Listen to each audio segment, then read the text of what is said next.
Kungiyar Hausawan Afirka ta gabatar da taron karawa juna sani a kwalejin Sa'adatu Rimi da ke jihar Kano. Taron wanda ya karɓi bakunci daga sassa daban-daban na tarayyar Najeriya, kama daga kudancin kasar da kuma arewacin kasar har ma da kudu maso yammacin kasar.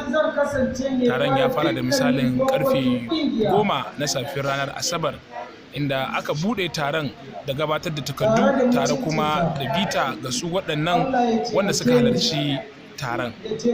Shugaban kungiyar Dr. Abdulkadir Koguna ya yi wa manema labarai ƙarin bayani, inda ya tabbatar da cewa wannan taron da suka shirya sun shirya shi ne domin fito da matsaloli da suka shafi kungiyar Hausawa da kuma arewacin ƙasa da Hausawa baki ɗaya.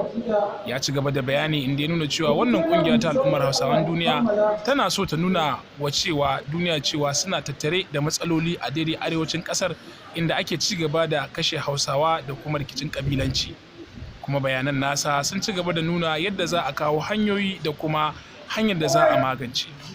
Taron wanda ya ci gaba da gudana a kwalejin Sa'adatu Rimi a yau Lahadi, an nuna yadda waɗanda suka halarci taron za su kawo ƙarshen ƙalubale a cikin waɗannan jihohi da suka wakilta.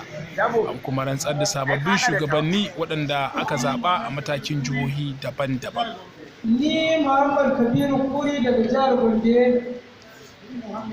Har wa yau, kamar yadda ake bayani a daidai wannan guri na wannan taro, ya tabbatarwa da waɗannan wakilai na wannan ƙungiya cewa an zaɓe su ne domin su je su wakilci jihohinsu a matsayin wannan ƙungiya ta Hausawan Afirka.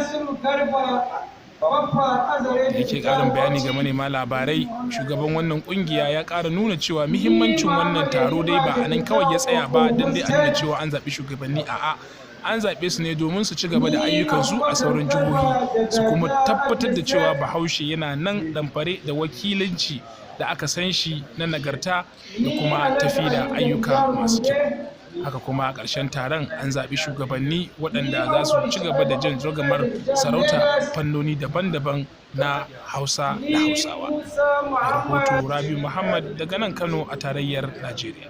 Tare da mutuncinta, Allah ya taimake ni, ya taimaki al'ummata da ƙasa baki ɗaya. Alhamdulillah, masha Allah, sai a koma a zaune.